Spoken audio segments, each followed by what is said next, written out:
What's good, everybody? I'm Indrek, he's Sodek, and today we are gonna talk about Modern Showcase Challenge that's happening this Saturday on Modo. Let's go.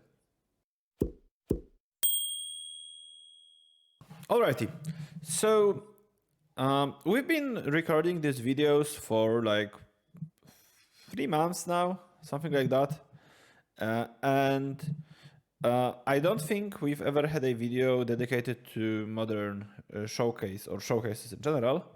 And Sodek thought that it was a good idea to make one of those.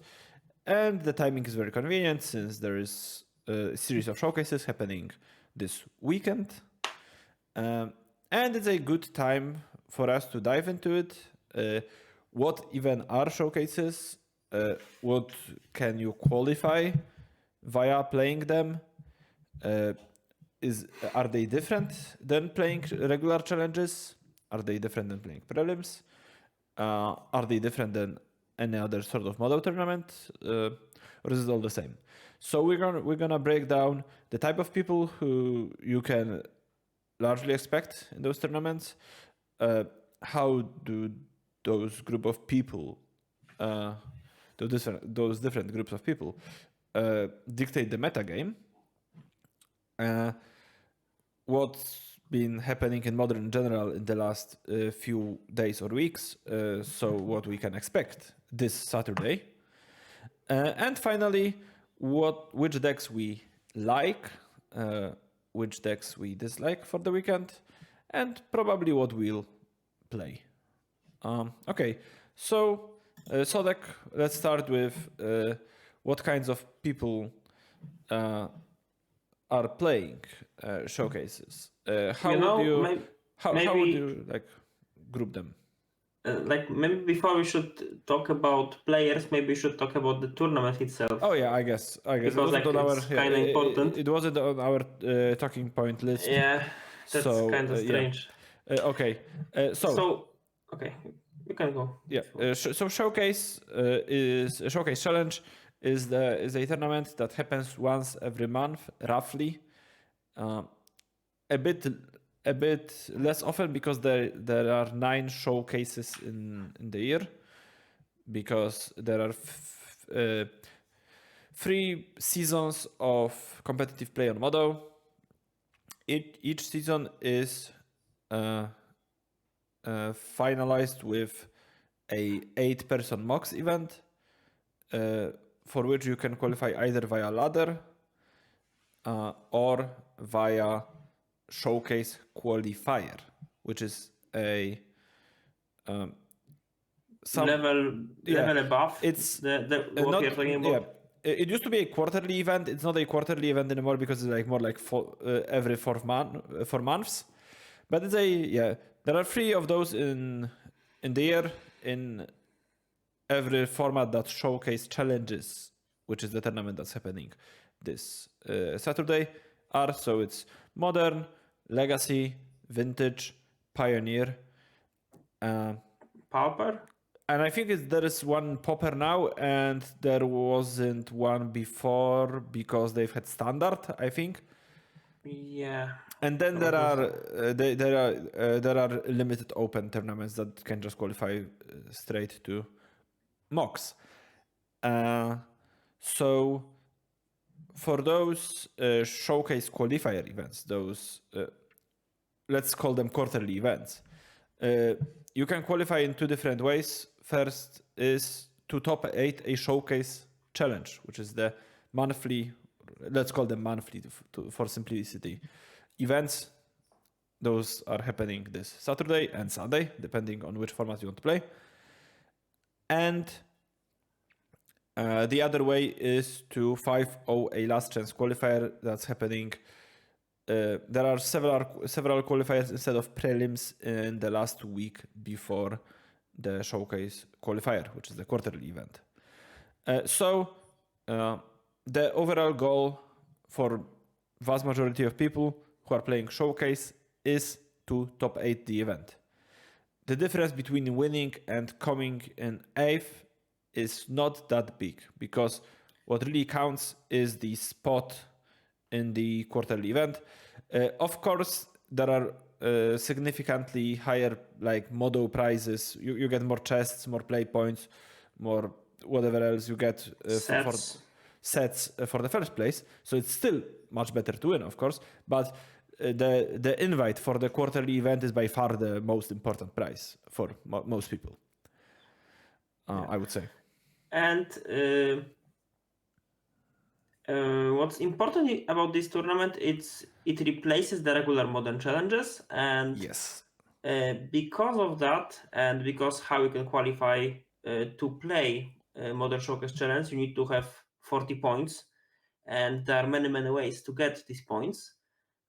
And different players earn points in differently, and that's why we wanted to separate them and show the differences, because these differences will, or at least we expect that they matter in terms of deck choices, and these deck choices will affect the metagame. So there are two very big groups. The first one is, I would like to say, hobbyists, the people who likes playing Magic, who are playing leagues. Sometimes they are playing challenges during weekends, etc., etc. But they are not trying to grind. They are not playing many prelims. They are not like playing these high level events all the time. And their goal is to not to get to this showcase qualifier mocks, etc. They are more interested in just competing in their favorite format.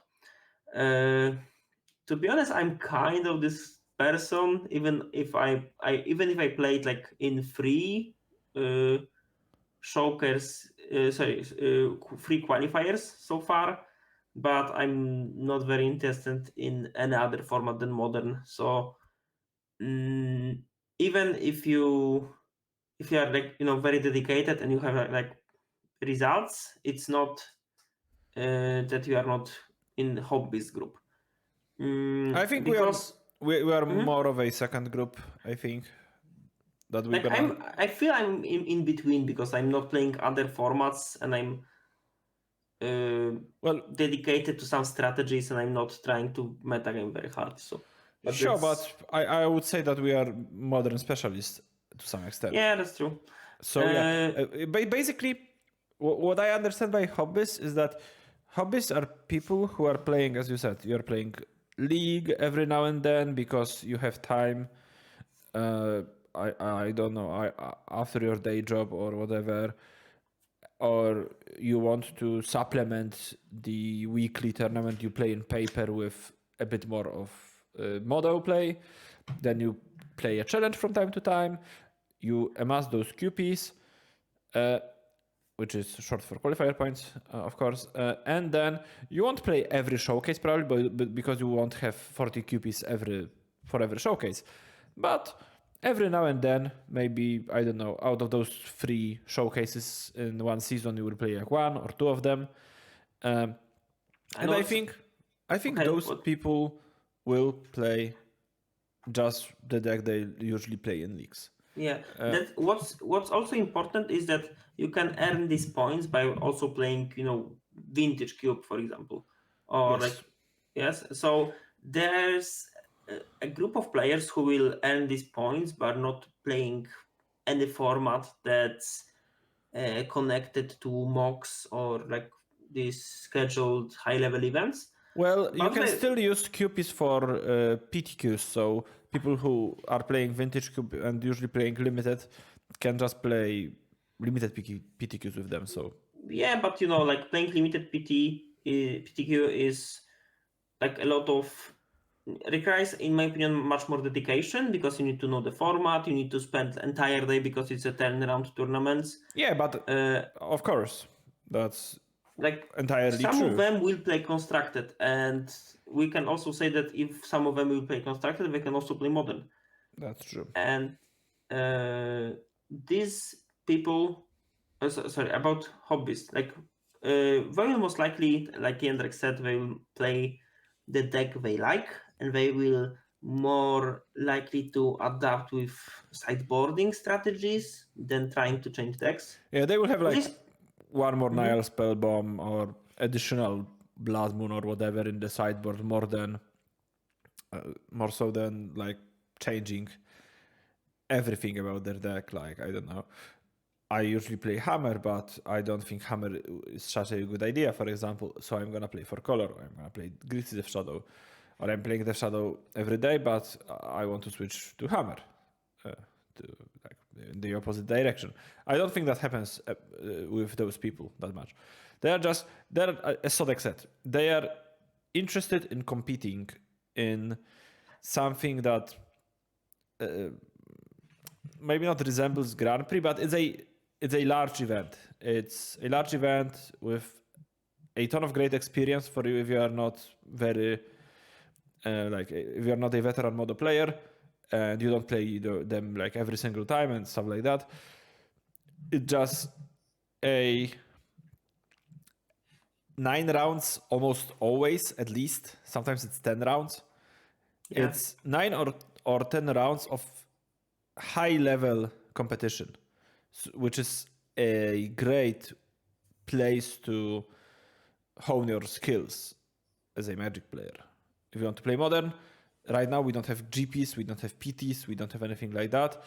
So I do think that playing in a showcase has a very similar uh, like learning benefits as playing, I don't know, like a day 2 of the Grand Prix, something like this. You will play against really strong opponents. at least in rounds 4+, because like early, at least like for me, rounds 1, 3, maybe 1, 4 are day one of the Grand Prix when basically Yeah, anything can yeah, happen. yeah. But Of course. later on, it's really hard to win, and all the games are Yeah. like So hard. definitely, definitely that it's a for those people. The goal is to just learn, and it's perfectly fine, obviously.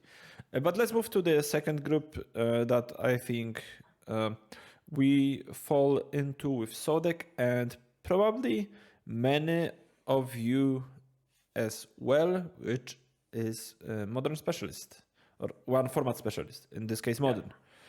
So those are people who are playing every modern showcase. They're rarely playing different showcases. For example, I know that if Sodek has too many QPs, he likes to play Vintage or Legacy. I'm playing Legacy all the time, and I'm doing 0-2 or 1-2 and drop. And like I done this 3 times already. So I like haven't had. playing showcase without any idea what's going on in the format is not the best.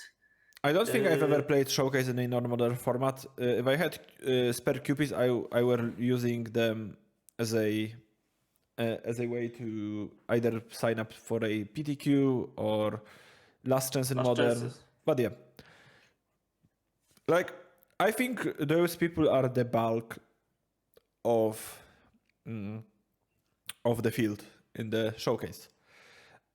I think those are people that all of you know from top 18 challenge after challenge, like people like Laplacian, people like Soulstrong, people like Crusherbot BG, uh, people like all the Zoomers who play modern or primarily modern. Uh, I think that this is the, as I said, the competition that you will face the most, and is probably the most dangerous competition aside from like the very best grinders, which is our Yeah. last group of people. Yeah. And about the specialists, uh, they can adapt very well. It's like they are more about specializing in the format, not in the one deck.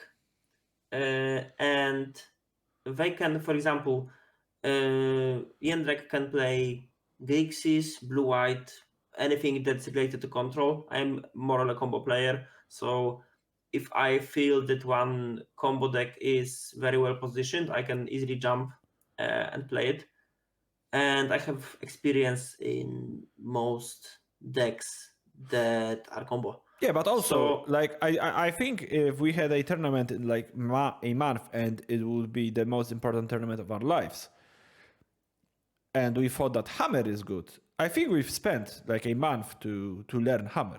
That would be okay. Like, we will be perfectly capable of just learning any yeah. other deck that we really want as Yeah, well. and we are and TSP Hendrik and I are still the specialists who are not very happy in changing decks, because there are some players who can play basically anything and they will go well. So they, or maybe differently, they don't have that much dedication to one macro archetype. So Yeah, for example, I think it's kind of even depend when we start making when we started making more content, because we are kind of known for playing those decks and we want to play those decks to provide content. yeah. So that's also like makes it harder for us to um, just change too much in our Yeah, deck selection.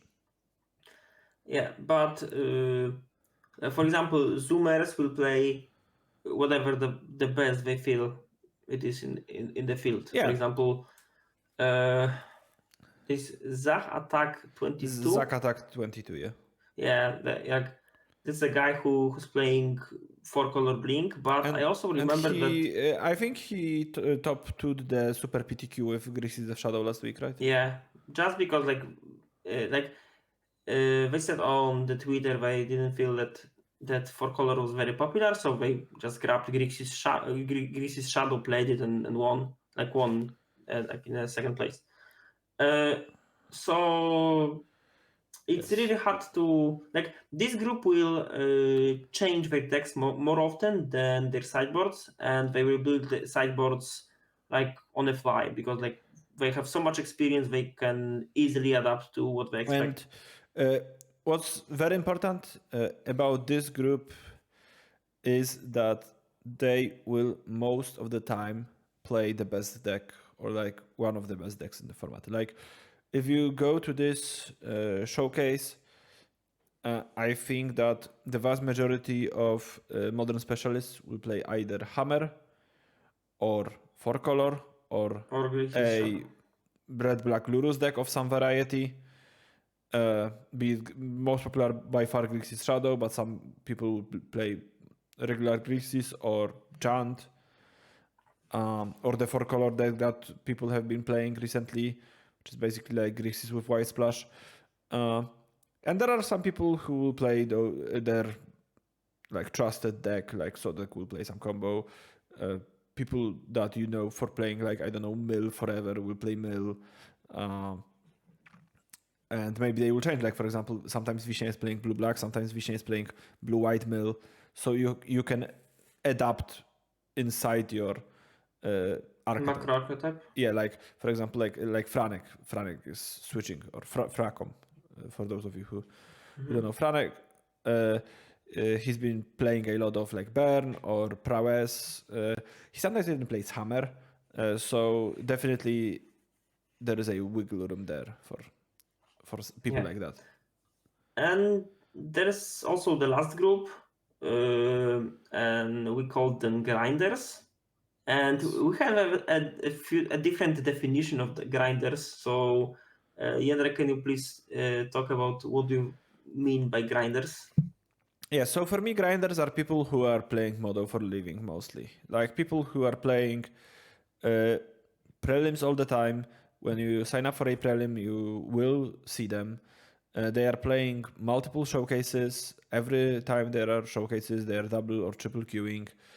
Uh, and they will usually try to pick a deck that you can double queue with. I think it's hard in a current modern to really double queue. So, and think You can that with hammer, I maybe. think convincing or like conveniently, uh, those decks that you can double queue with are probably also one of the best decks in the format. So I think that their deck selection this time will mostly overlap the specialist deck selection. Like people, they will play Hammer, they will play Grixis. They might not play like 4-color. Depends on what the other format they are playing is and what decks they are playing in that format, because maybe they will play like, I don't know, they can play 4-color in Modern and like Red Black Reanimator in Legacy or whatever, or like Shops in Vintage. But those people are like few and far between. I don't think there are that many grinders that are still playing week in and week out, as it was like a couple of years ago even. Yeah. Okay, so we talked about the groups, and now we can think about how these different groups can impact on deck selection and metagaming. First of all, we have hobbyists who will play what they always play and they will change sideboards. So, from their perspective, it's more like a feeling the metagame and trying to prepare for the most play or most scary decks in the format. And hobbies will most likely try to adapt to what they saw from last week's results. So, for example, if I'm playing Tron forever or Burn or whatever like this, and I see results from Saturday, Sunday Challenge plus Super Qualifier, and I saw like that, still Grix is Shadow around. There are some weird graveyard decks, like Crabvine was in top 4 in Super PTQ. There was some Oops decks, like strange stuff. Still a lot of Hammer, not that many for color. So maybe I should try to adapt my deck to beat those and, for example, ignore Cascade decks or ignore big mana because there's nowhere to be around, and etc. etc. So hobbies are very stale and they will try to look at what was successful in the last week. At least this is my assumption. Do you agree? Yes, I do agree. They will likely just react. They won't try to, for the most part, they won't try to predict, because predicting what will happen is obviously risky a bit, because you won't always get it right. But it's what most people who are experienced in the format will do, what they should do. But it requires a lot of time and knowledge about the format that people who are just playing from time to time just don't have usually, because why would they? Plus, there's also a big problem because if you start to level upping and metagaming, there's also a risk that you will, like in your early rounds, you will play against these hobbies who are reacting and are not competing in this level up metagaming situation, and their older version of the deck or the archetype can be just better against yours. I had many situations when I was playing, like I was grinding Dredge all the time, and I was like, okay, Dredge is a great pickup for this week because, like, for example, Tron players are not playing Relics main deck, and after that I'm playing like PTQ or something like this against a Tron opponent with 4 Relics because they just picked the deck, and like 2 months ago Relics were popular, and they somehow had a good matchup against me instead of having similarly, I've been trying out White Splash in Grixis recently, and the moment I've put 4th color in my deck, even though it's like 3.5 colors really, because I'm just splashing for Guile, so I have like 2 white Shocklands / Triumphs. I've played like in 2 prelims and a league, I've played like against Red Green Ponza with Blood Moons, against 2 Merktide with main deck Blood Moons. I just got Blood Moon in game 1 a lot, all of the sudden, and those cards, like main deck Blood Moons, hasn't really been that popular recently. So So definitely you get that from time to time, that you fall to the victim of this, or fall as a victim of those people either playing the same stuff they've been playing or maybe lagging behind a bit.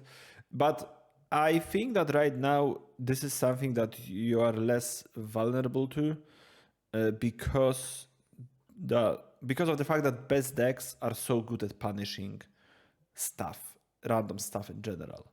Like, it used to be a time when, as Sodek said, for example, you're playing Dredge, and so you will just randomly play against a person with main deck Relics in Tron or something like that. But these days, like, it's really hard to hate out like Hammer or Grixis. It just not much can happen really. At least in game one, At least because like your cyber dedication can change a lot. For example, how many Force of Vigors you play in a heavy hammer on non-hammer metagame. That's the differences that can matter. But also, last months of Modern were pretty stale. Like we have some new cool decks, I would say, but it's nothing that revolutionizing the format. It's something like, okay, this cool tier 3 deck finally got its result. For example, Crabvine. I still don't believe that Crabvine is very good. I really like the list that went into top 4 of the Super PTQ, but I don't believe that the deck will be that good in like 2 weeks from now, because like people will see what's going on. That's, nothing spectacular. Maybe they will add like 1 or 2 spell bombs and suddenly deck will be hated out. So it's not that like there wasn't that many dynamic in the format, so playing just good deck is a good idea in my opinion. I agree. And speaking of good decks and hot new things in Modern, or hot old things in Modern, what's been happening recently? Okay. What do you think will be popular in the showcase, except for obviously Grixis Hammer and For Color, which are like top Okay, three I decks right wanted to now. say that Grixis Hammer and For Color will be there. From last weeks of like trends, I can say that I don't see that many Blue Red Murktide still. Like it can happen from time to time, but it's not occupying top slots. Of course, like for example, Sunday Modern Challenge, we saw Blue Red Murktide at the very top, but it was the only deck that went from 5-2, and just happened to have good matchups. Well, outside that, Murktide is far from being as popular as it was like 3 months ago. Agreed. Second, a lot of very strange decks had its results. I would obviously say about mine, Upso Spells. I was pretty sure that the deck is kind of a meme. But I started playing it, and for some reason the deck like keeps winning. At least it kept winning because it was a good read on the meta game, because like for example, matchup versus Murktide is horrible. Like it's super hard to do anything about it. But matchup versus Grixis Shadow isn't that bad, because they interact in the form of discard, when you can just top deck your win and you have like 10 ways to win out of nowhere. Plus their card, the main card to interact, called Drown the Loch, is it's not good, because like you don't put anything in the graveyard until it matters.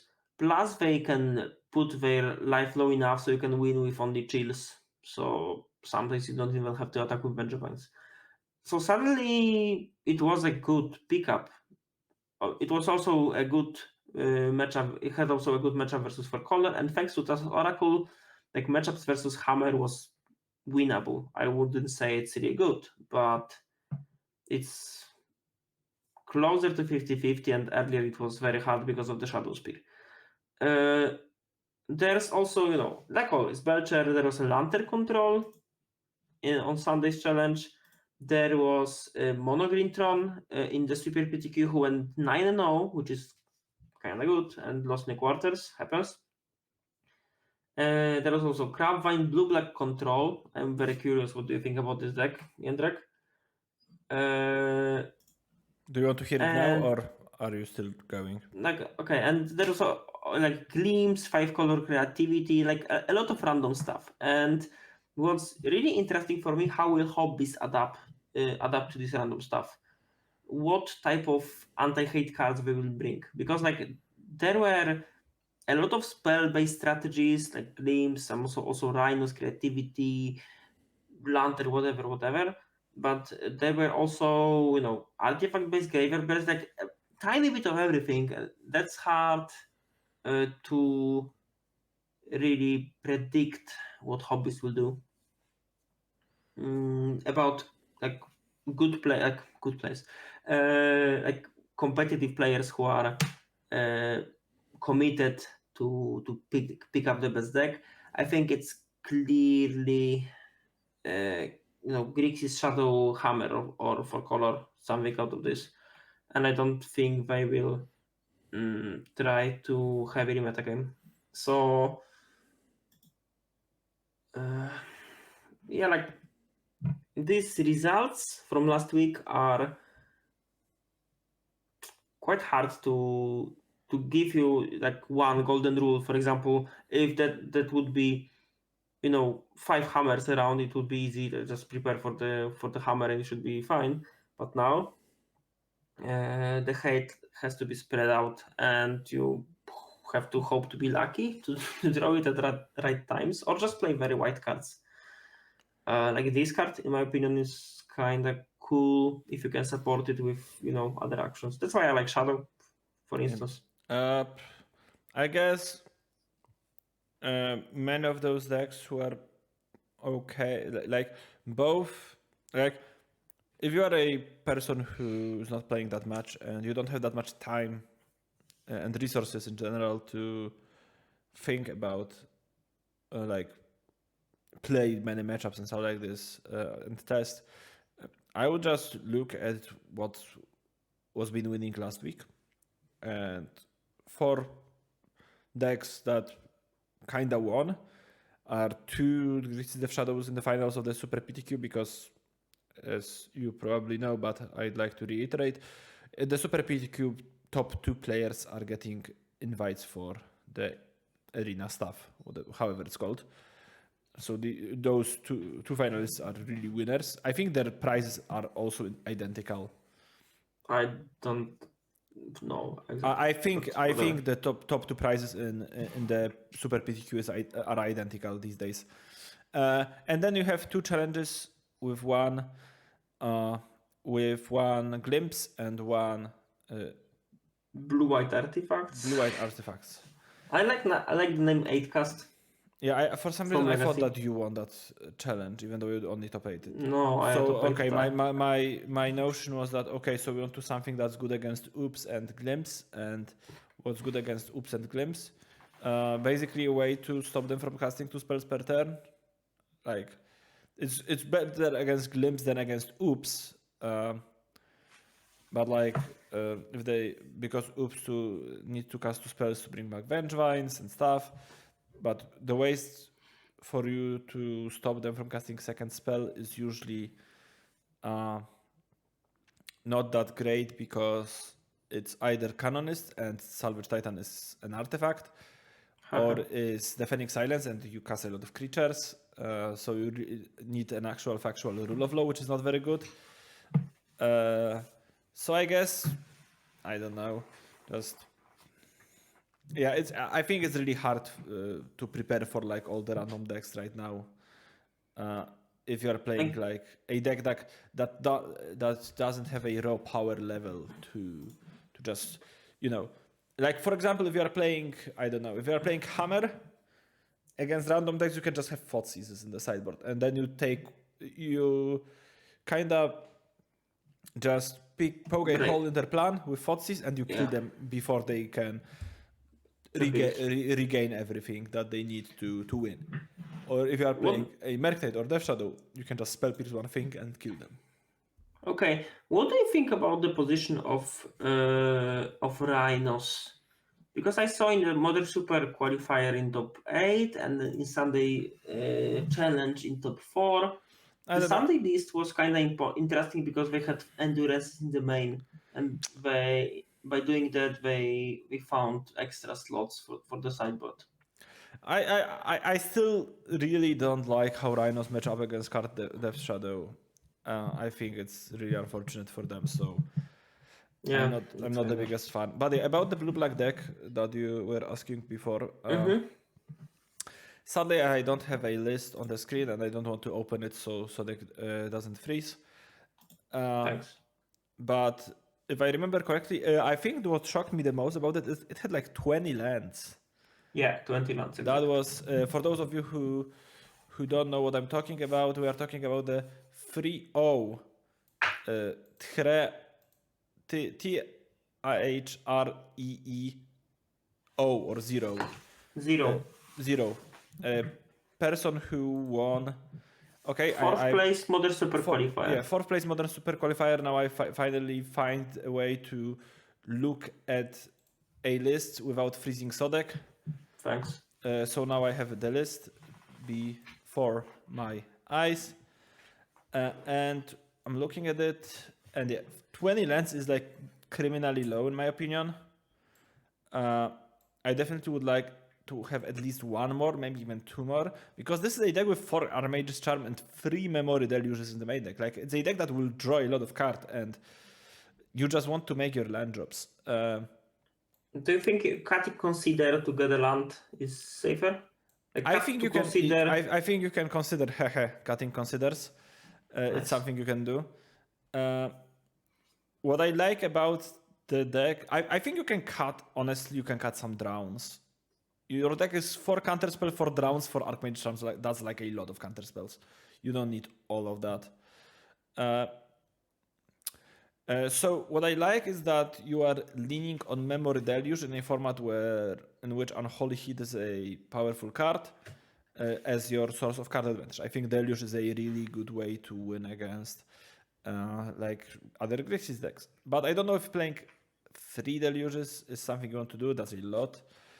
I also am kind of missing a way to actually kill your opponent, even though I say like I like to say that threats are overrated, and I think that's true to a certain point. I think that this deck can, without Ragavans in the main deck, you have one of Hall of the Storm Giants, I guess, but sometimes you will want to consider it early in the game, and you want to bind that, and then you want draw. Also, I don't like only free Snapcaster mages. Like, I think this is definitely an interesting archetype. What I would do, and I guess what I will do, because I will play this deck tomorrow, but my list will of course be perfect and flawless.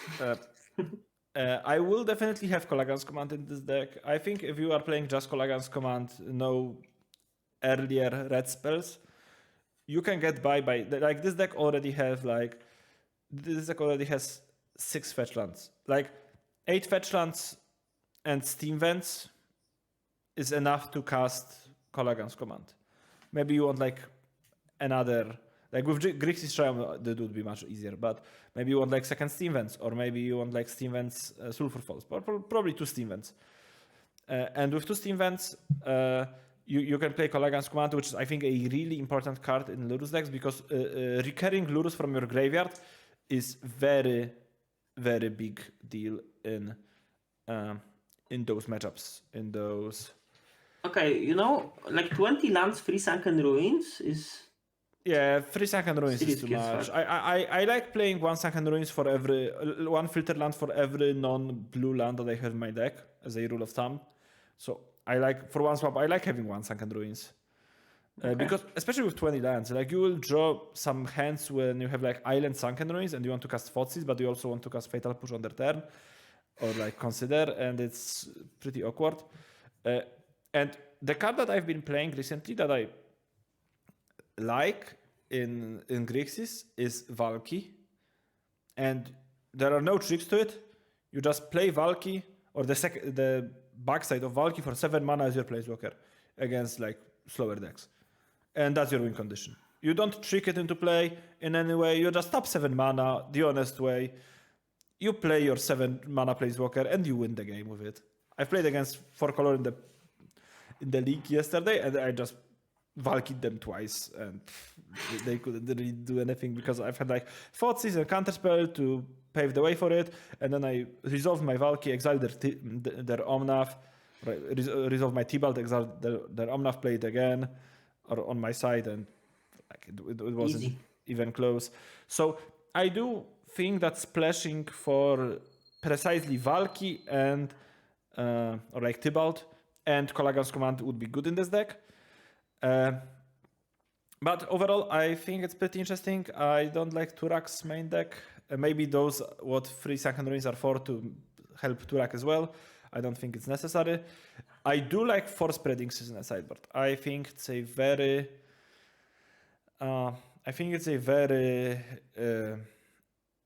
responsible decision.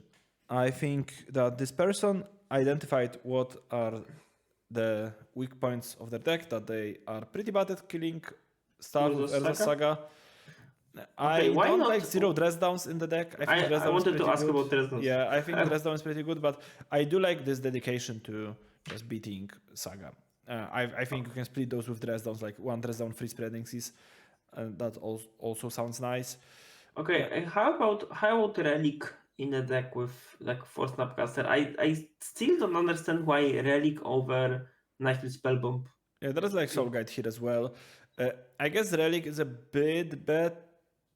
Like, it depends on the situation. Like, you don't really want to exile their whole graveyard with Drown in the lock in your deck. But Relic does it, yeah? So yeah, but you can also chip away for, like, for example, you can keep them low enough on graveyard that they can't escape Croxa, but high enough so you can counter with Drown, or similar situation against Murktide, that you just chip their graveyard, but you leave them with like 2 cards so you can drown the Murktide, or you can drown the iteration or whatever. So there's a point to it, I think, but also it's a really good card against Grixis Death Shadow. Like, Relic is really good against Grixis. But overall, I'm not the biggest fan of Relic in those colors as well. I like playing more Clinks. I like the second Clink in the sideboard. I think it's pretty smart. But yeah, I am a fan of this approach. I think it's something to try. As I said, I'm gonna play it tomorrow in papier, and if I like it, I will play it on stream as well on Thursday, which will probably be before you see this video. Yeah, I guess that's how it will line up. So I guess we can move on to the last segment, which I guess we had a nice segue because we've talked about a deck that I kind of like. So this is our picks for Showcase. And what do we think is good and what do we think is bad? So maybe we are going to talk about it first because it kind of lines up with our picks, but also there are decks that we won't play but we think are good. So, for example, I don't think that 4-color is that great. I think out of the 3 most popular decks right now, I think 4-color is the worst choice because you are the worst of those 3 decks against random stuff. Yeah. Unless you are playing 4-color with like really, like you're playing a lot of, like for example, I know that Canister is kind of tinkering with 4-color again because he had a crisis of faith. You can say because he was just losing a lot. He lost to like 4 Lurus deck in one prelim on one league or one challenge, I don't remember, in a row. And he said that he will play only Lurus from now on. And he bought like he was looking for core outfitters in Poznań, and he couldn't get it, so he had to order it from Card Market. Uh, so, but I think he's been streaming For Color today and yesterday with like no ephemerates, no like bullshit No basically. weakness. No weakness. Yeah, just good good cards. Just good cards. 4 Ragavans in the main deck. And like counter spells iteration, spreading seas in the main deck. And his sideboard was like 2 relics, 4 veils, 3 force of negation. So something like that. Like you have a lot of forces, you have a lot of endurances against weird stuff. Like Canister didn't have endurances per se, but this kind of cards. Like you can play for color if your deck has a lot of pitch cards that's good against random decks right now, I think. That's kind of cool, but like I feel that while doing this, you end with a deck that does not have the very strong identity. That's like you have a pile of good cards, and like they like just on the raw power of cards you can do stuff. But that's how For Color always was, basically. Ephemerate Solitude Well, plan you were was sideboard. something. You were playing like 2 ephemerates in the recent weeks. Like you weren't playing 4 ephemerates for a while. So yeah, and you were sideboarding out those also... ephemerates very, very often. So yeah, and Eternal Witness was very ambitious, in my opinion. yeah, so like I like this. I like this skew towards like more lean builds that Canister has, and I also think that it's a pretty good call if you think that there won't be many people playing For Color, and I think that will be the case. I think most specialists and grinders who used to favor For Color will switch to different decks, like we saw last weekend with Zack Attack, who played Death Shadow instead of For Color, and Zack Attack played For Color for like months. Definitely something that I would consider while choosing my deck. That we were talking this whole episode and the last few weeks about the trinity of Hammer, Grixis, and For Color, and I think it's like Hammer and Grixis, there is For Color a bit lower, and then there is the rest of the format. So I think if there's a week to kinda maybe not disrespect For Color, but gamble on it being less popular, I think this is the week. Yeah, that's also not a very good thing to hear from the point of players who like playing random stuff, like me, for example. For instance, I'm very high on all spell strategies, and I don't know if I want to play Oops or Belcher. And I would love to see more For Color, but I just don't feel that it will happen. We'll see more Hammer. Like Hammer is very safe choice, and like people who are playing Hammer, they will play Hammer. And I also don't feel that there will be that many others who will try. It's more about For Color players who will go into Grixis route, maybe more Murktide, but I'm not pretty sure that's the case.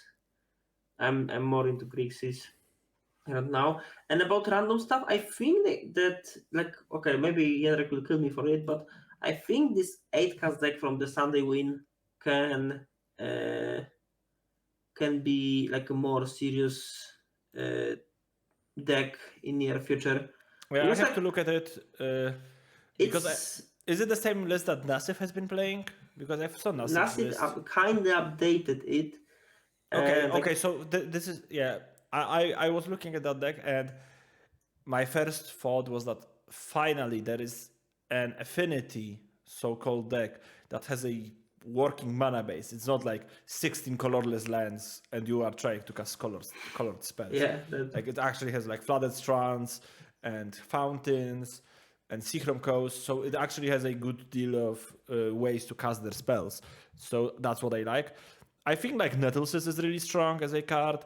I think Thought Monitor is very, very good. So I think that this is like kind of a marriage of affinity and those Yorion Erza decks. like you are playing those good cards in a more like lean shell. And obviously there is some inspiration from Legacy because 8-cast is good in Legacy. But overall, I think this is a pretty cool deck if you like casting artifacts. I like it. If you also like drawing cards and taking over the game, it's also cool. Like this is an Urza Saga deck, so the raw power is like very high just based on this card plus having other artifacts. Yes. Plus, there are like enough card advantage engines. There's also Esper Sentinel, Ingenious Me, like by itself, it's already 16 cards that create card advantage. If you also count Urza's Saga, if you also count Nettle Cyst, like Nettle Cyst can create like every Ingenious Smith you play as a 1/1 can suddenly be 8/8 or bigger, which is huge. The only thing I'm worried in this deck is if if it's fast enough to compete with like other faster strategies like Hammer or I've heard that Grixis. Hammer matchup is rough with this deck. It's hard to win against Hammer with it.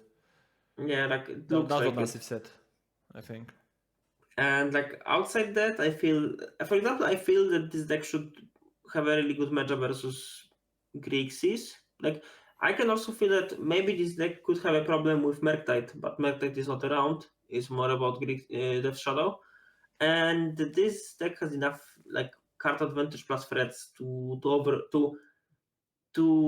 survive the early attack of this card plus rebuild and take over the game in the mid game.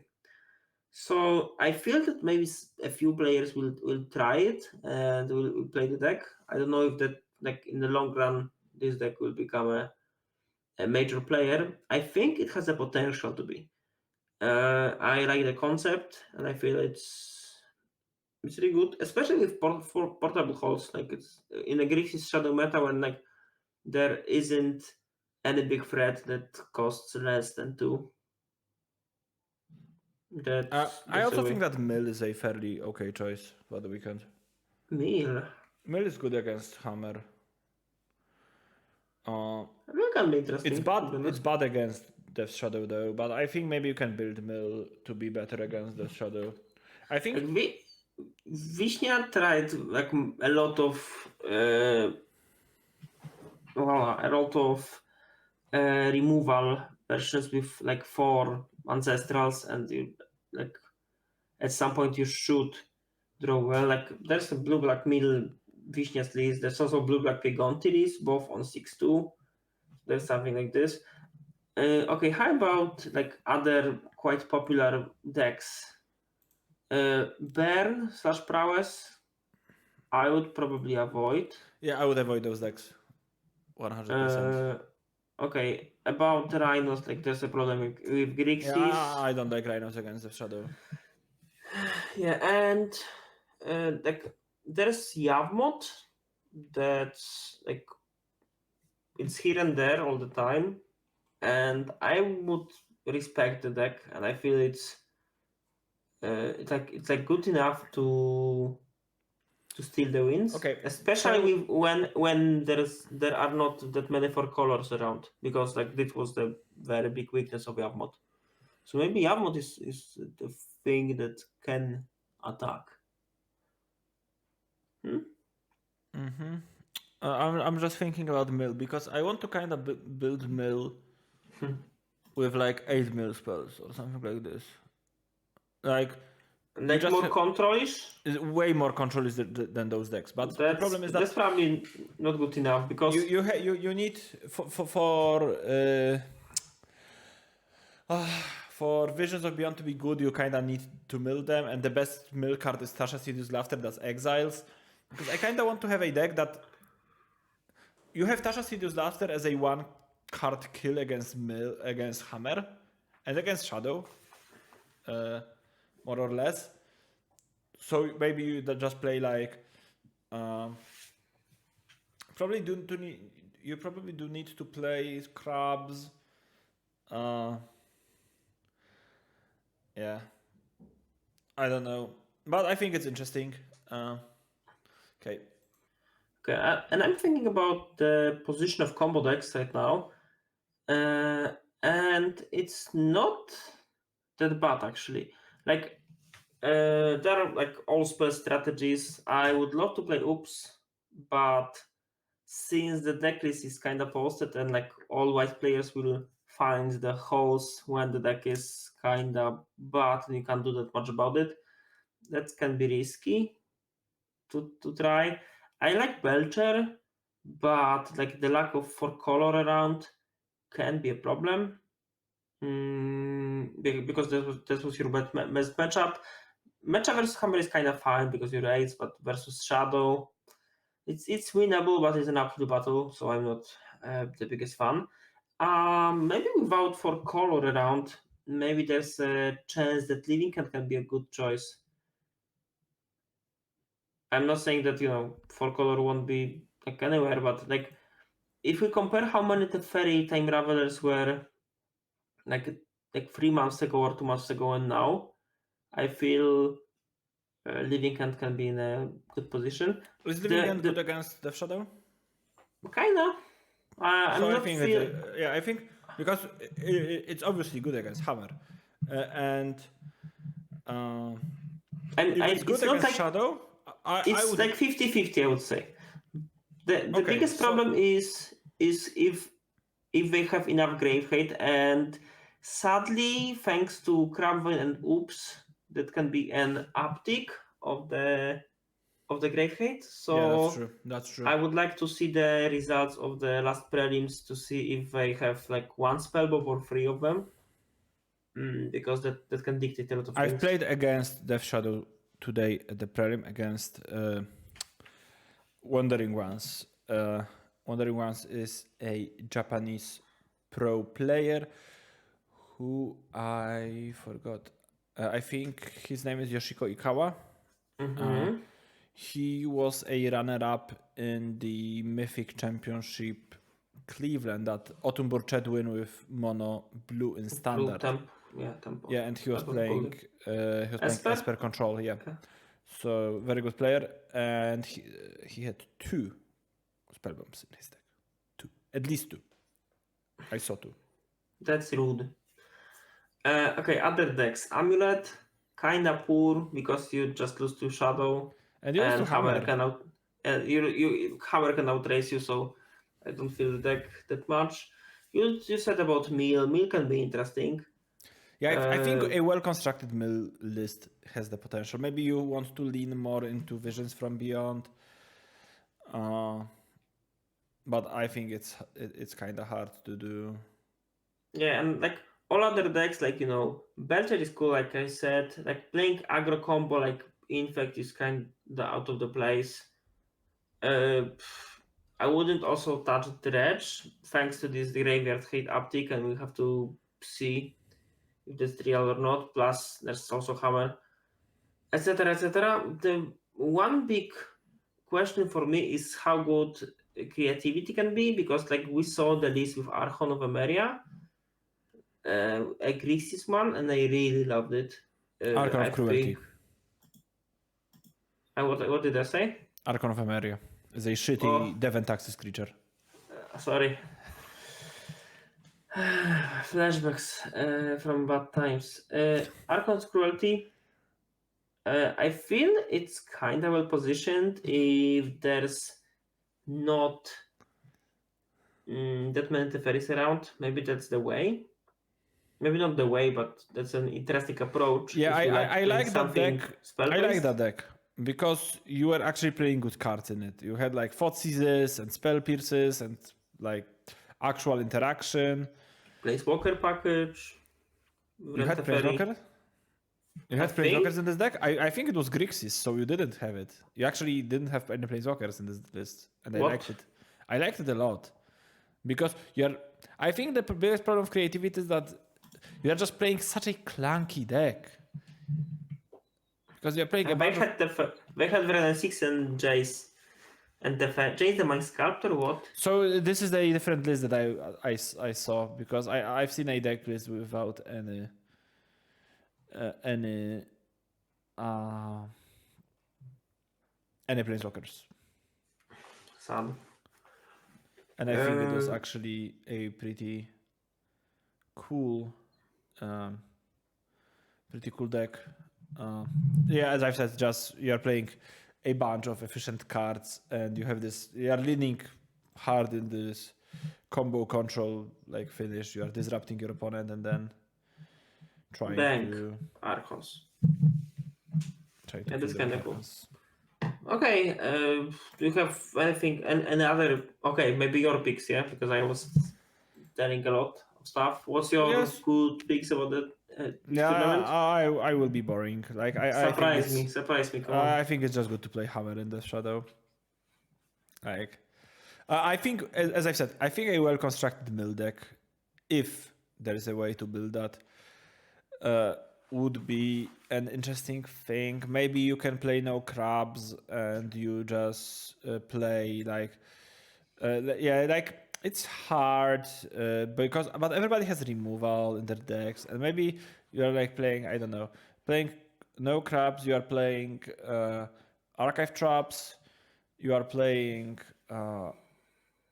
the cycling one that mills cards, so you can enable like visions, not visions of beyond. Into the story, maybe you play more of that style. I don't know. It's hard to just build it in my head right now, but I think it's something in there.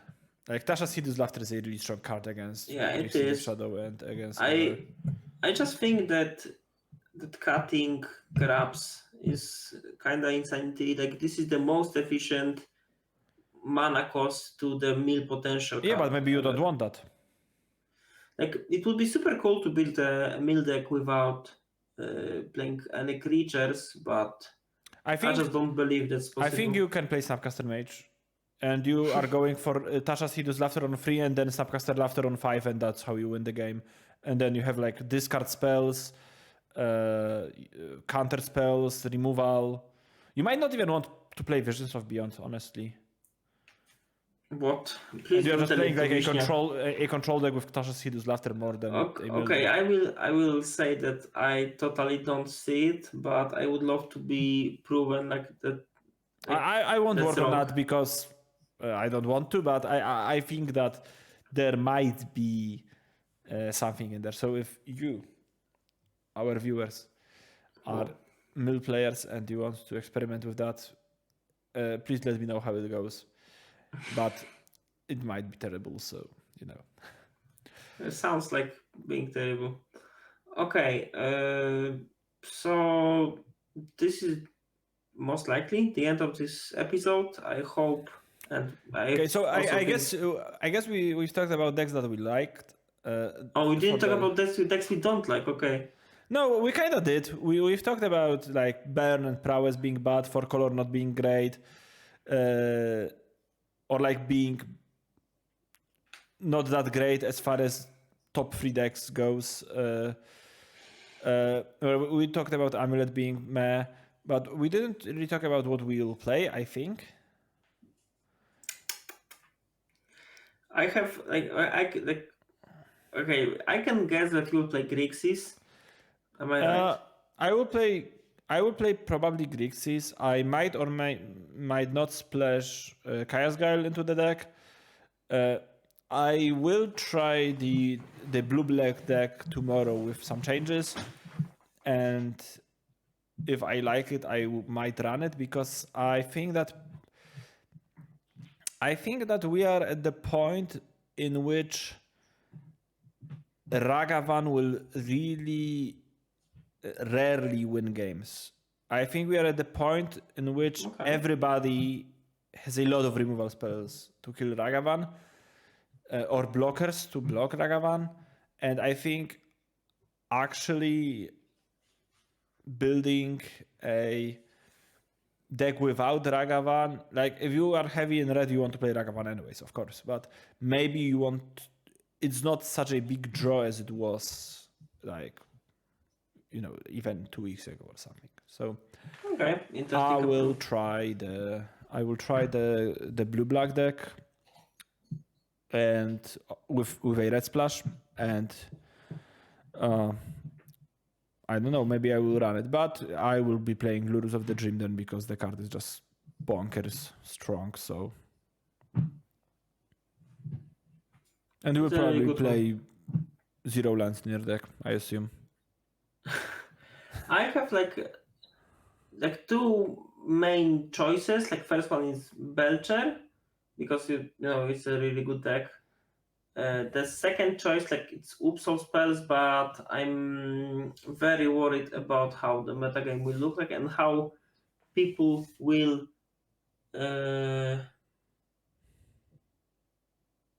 try to attack it because like there's many different ways to do that. Still, I have a lot of fun and good results in leagues, so it's kind of hard for me to just stop playing it. It's too fun to turn 3 people out like after you multi 4. That's super cool. I think Living And End might be a good yeah, choice. I'm thinking like after we start talking about it, Living End can be a good choice. I also saw that like there were like 2 or 3 players that I respect with their results are playing Living End right now and they have like good results with it, like 5-0s, etc. Yeah. So I think the last person who's in the trophy race who didn't stream before started streaming and they were playing Living End yesterday. I don't that's remember kind their of like nickname. I also saw the guy, but I'm not sure who it is actually. But yeah, but maybe Living End it's a good choice. Like there isn't that many Teferis, so why not? Why Like not? Greaves and Force. Like the only problem I have with the deck is that Force of Negation isn't really well positioned. It's kind of okay, but it's nothing spectacular. It's pretty good against random stuff. It's pretty good against Glimpse. Yeah, kinda. It's Tell me. pretty good against Belcher. It's not great against all spells, but It is okay because you can just it's grab. still fine. Yeah. So Like this is a very strange matchup because like Living End versus Oops is more about the fight about Memory's journey than about their combo. Like if you can win before the combo, it's huge. But like it's quite often they can go for their kill and you can outburst in response. So as a result, they will return a bunch of 2-3s, etc. And if you stop mm, their 2-3s, it's okay. Like the easiest way to win is to just cycle Waker of Waves and then Narcomi buys out 1 instead of 1-1. So it doesn't trigger. and the So sword won't return. Yeah, yeah. So this that's is pretty nice. the funnest way to win. Just cycle Waker, cast Cascade, even just to retain Waker, and it should be enough. Okay. So yeah, Living End seems like a pretty decent choice. So that's it. I think basically TLDR is if you don't know what to play, play Hammer or Death Shadow. don't like. I would also play like another TLDR is don't play decks that are traditionally good if you don't know what's going on. So for example, try to avoid burn, try to avoid like prowess. What's like the linear deck of choice for Amulet. for players? Amulet. Kinda it's to new much players. easier. To new players. So yeah, I guess Burn, Tron, not the greatest choice in my opinion. Me too. Even if had its result, I just don't believe it's just play the good decks. Thanks for listening to us talking for almost over an hour just to say walk that away with this lesson of just play good decks, but that's how it is sometimes, I guess. So what are we doing with our life? I don't know, but that's how it is. So yeah, okay. That's all we wanted to say. If you are playing the showcase this weekend, we wish you all the best of luck. And we'll see you next week for some banned cards in Modern. What? Sodek and I will be playing various different decks with Chromox. What's the spoiler alert? Maybe something like this. Yeah, there will be one card from the ban list that will be in our decks, and we'll see Chromox, as I've said. one card, mystery card, and we'll see which type of deck building will be the best to unleash its power. It might or might not add 1 mana for the cost of 0 mana. We'll see. Is it Syrian Spirit Guide? No. And this card was Okay. never legal in Modern. And it's an artifact. Mystery card. And we won't say anything more. It's Chromox. Okay. Okay. So we'll see you Thanks next week. Thanks for watching this video, of course. Take care. Have a lovely weekend. Good luck in the showcase. And bye-bye. See ya.